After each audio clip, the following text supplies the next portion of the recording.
सबसे पहले मंच पे उपस्थित हमारे जनतंत्र आवाज पार्टी के राष्ट्रीय अध्यक्ष माननीय राजकिशोर शर्मा जी को इस वैशाली के पावन धरती पर अभिनंदन करता हूं, वंदन करता हूं।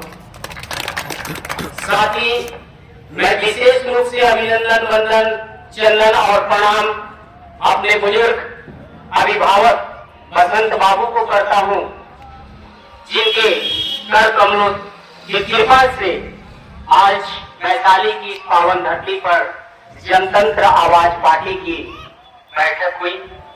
साथ ही मैं अधिवक्ता विनोद शर्मा जी को धन्यवाद देना चाहूंगा, जिन्होंने रात दिन एक कर इस बैठक को सफल बनाने में अपनी भूमिका निभाई। साथ ही हमारे पूर्व मुखिया जी सुनील कुमार राय जी को धन्यवाद देना चाहूंगा, जो अपनी मेहनत और लगन के बदौलत इस आयोजन को सफल बनाए, और उम्मीद करता हूं कि आगे भी बनाने का काम करेंगे। साथियों, किसी भी परिवार में, देश में, राज्य में बिखराव या नयापन की नौबत तब आती है जब उस परिवार का, उस में रहने वाले सदस्य का काम नहीं होता है, बात नहीं सुनी जाती है, तो हमें जरूरत पड़ती है कि हम भैया घर से अलग होंगे और हमारा हिस्सा बांट दीजिए। आज हमारे देश में वही हो रहा है, चाहे वो केंद्र की सरकार हो या राज्य की सरकार, गरीबों की नहीं सुनती है, गरीबों की नहीं सुनती है। वो चमक धमक स्कॉर्पियो से जाइएगा, टोयोटा से जाइएगा, BMW से जाइएगा, आपको उसके अध्यक्ष गेट पे खड़े होकर माला पहनाएंगे और इज्जत भाव के साथ अंदर ले जाकर आपसे गुफ्तगू करेंगे। मुझे याद है, ये पूरा क्षेत्र राजद परिवार का है। मैं, जैसा कि आप लोग जानते हैं कि मैं गायक हूं, और हर इलेक्शन 2005 से लेकर अभी तक जितनी भी इलेक्शन हुई, चाहे वो विधानसभा इलेक्शन हो, लोकसभा इलेक्शन हो या मुखिया का इलेक्शन हो, हर इलेक्शन में मैं प्रत्याशियों के लिए भाषण देता हूं और गाना गाता हूं। इस क्षेत्र में भी, इस गुंजूपुर क्षेत्र में भी बहुत सारे मेरी आवाज को सुने होंगे। आपने लाउड स्पीकर के माध्यम से दुकान का प्रचार सुने होंगे, मुखिया का प्रचार सुने होंगे। आज मैं आपके बीच हूँ, अमर विश्वकर्मा। मुझे कहने में और करने में ज्यादा सा भी डर नहीं लगता है। मुझे याद है, मेरे यहाँ एक गायक हुआ करता था, छपरा का उमेश राय, बड़ी मेहनत करके रात दिन एक करके उसने तेजस्वी यादव पर एक गीत लिखा और बोला भैया इसे खूब बढ़िया से बना दीजिए, मैं इसको एक सीडी में लेकर तेजस्वी यादव को भेंट देने जाऊंगा और उनसे मुलाकात करूंगा। मैंने हंसकर उससे कहा, अरे तू पागल है क्या? तेजस्वी यादव माना कि तुम जादू हो, इसका मतलब कि तुमसे वो मिल लेंगे। बोला भैया कैसे नहीं मिलेंगे, हम वो जादू है। हमें ठीक है, जब हमने खूब बढ़िया कैसेट बनाया, नारा उरा लगा दिया, सीडी में राइट कर दिया, उसे दे दिया। भैया आपको बताते हैं, 3 दिन वो लड़का 3 दिन राजद कर जाने को पड़ रहा। तेजस्वी का वहां का एक विधायक भी उससे नहीं पूछा कि तुम क्यों 3 दिन से पड़े हो। अंत में वो कैसेट ले आके स्टूडियो में मेरे फेंक किया और बोला भैया आप सही बोले। मैं आपसे ये कहना चाह रहा हूँ इस बात के माध्यम से कि अगर आप सोच रहे हैं कि वो बड़ा नेता जो 50 लाख की गाड़ी में घूमता है आपका काम करेगा, तो कभी नहीं करेगा। वो अपने स्वार्थ में अपनी सेवा आपसे हमेशा करवाएगा। आपका काम कोई करेगा तो वो राजकिशोर शर्मा करेगा, संतोष शर्मा करेगा, बसंत बाबू करेगा, ये जनतंत्र आवाज पार्टी करेगी। इसलिए साथियों, वक्त आ गया है बदलाव का। कौन कहता है कि चलनी में पानी रुक नहीं सकता? कौन कहता है कि चलनी में बनाए रखो यारो।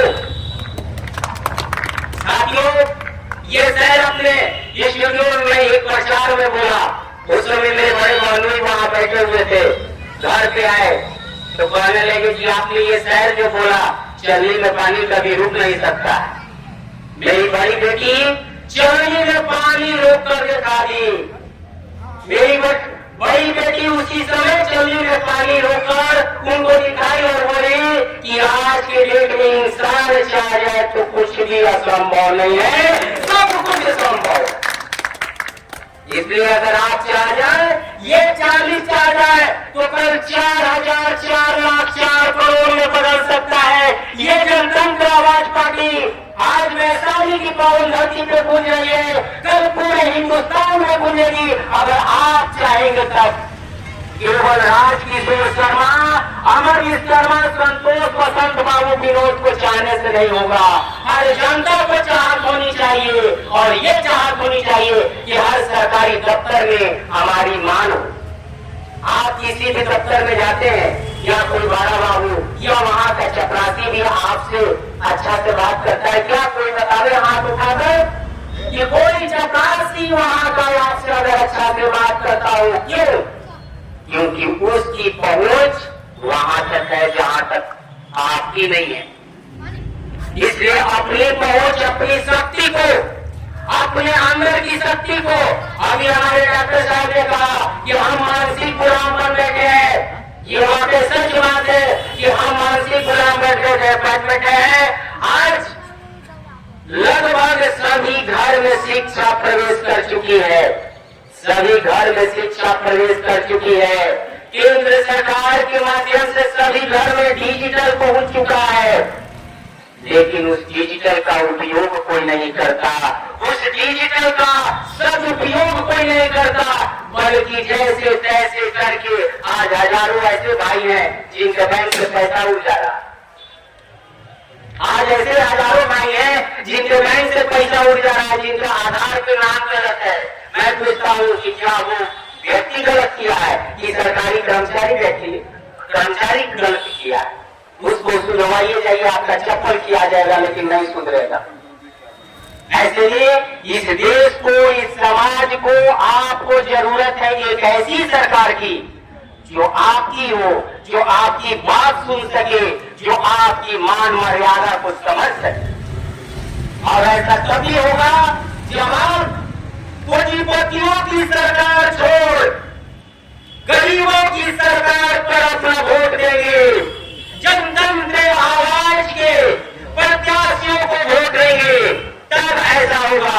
मैं यह इसलिए नहीं कह रहा हूं कि लोकसभा का चुनाव आया है आप मुझे वोट दीजिए, मैं इसलिए कह रहा हूं कि आपका मान सम्मान। अभी वसंत बाबू ने कहा कि हम गुलाम अंग्रेजों से नहीं थे, बिल्कुल सही कहा उन्होंने, मैं उनका 100% समर्थन करता हूं। हम कल भी गुलाम थे, अपनों के गुलाम थे, हम आज भी गुलाम हैं, अपनों के गुलाम हैं। कौन कहता है कि हम गुलाम नहीं हैं? आप अपने स्वेच्छा से अपना घर बनाए हैं।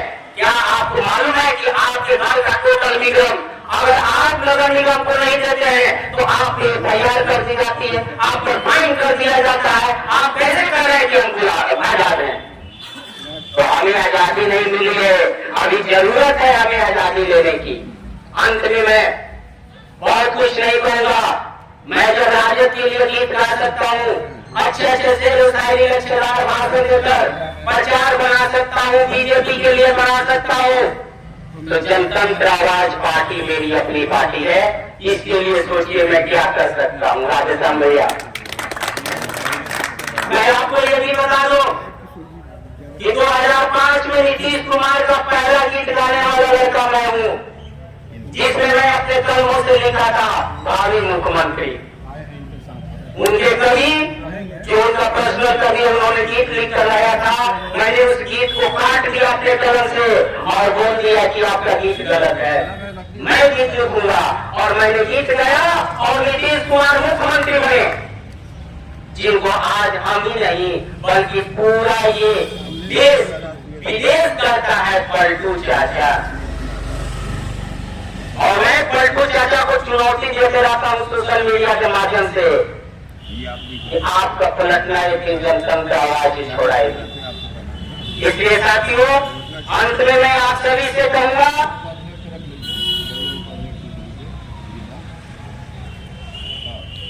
नफरत की लाठी तोड़ो, लालच का खंजर फेंको, जिद के पीछे मत दौड़ो, तुम प्रेम के पंछी हो देश प्रेमियों, आपस में प्रेम करो देश प्रेमियों, मेरे देश प्रेमियों, आपस में प्रेम करो देश प्रेमियों। साथियों, इस गीत के माध्यम से मैं आपको संदेश दूंगा कि किसी पार्टी के लालच में ना पड़े। चुनाव जब आती है तो अपनी सद्बुद्धि, अपनी विचार से काम ले, मुर्गे के लालच में ना पड़े, बोतल के लालच में ना पड़े, 500 रुपया के लालच में ना पड़े। डॉक्टर साहब ने कहा कि वोट और बेटी एक जैसी होती है, सोच समझ कर देनी चाहिए। तो मैं अंत में कहूंगा कि आप अपनी वोट और अपनी बेटी सोच समझ कर किसी को दीजिए, पूरे जांच परख कर दीजिए। चाहे वो जनतंत्र आवाज पार्टी का प्रत्याशी हो, उसके लिए जांच लीजिए, परख लीजिए। आपके लायक है तो उसे वोट दीजिए, वरना नहीं दीजिए। मैं ये नहीं कहता कि जनतंत्र आवाज पार्टी का अगर विधायक प्रत्याशी है तो वो दूध का गोला है। मैं ये नहीं कहता कि अमर विश्वकर्मा लोकसभा चुनाव लड़ रहा है तो चोर नहीं है, मेहमान नहीं है। हो सकता है वो भी है, लेकिन आपकी ये ड्यूटी बनती है कि आप उसे जांचें, परखें, आपके काम के लायक है या नहीं है। बहुत बहुत धन्यवाद।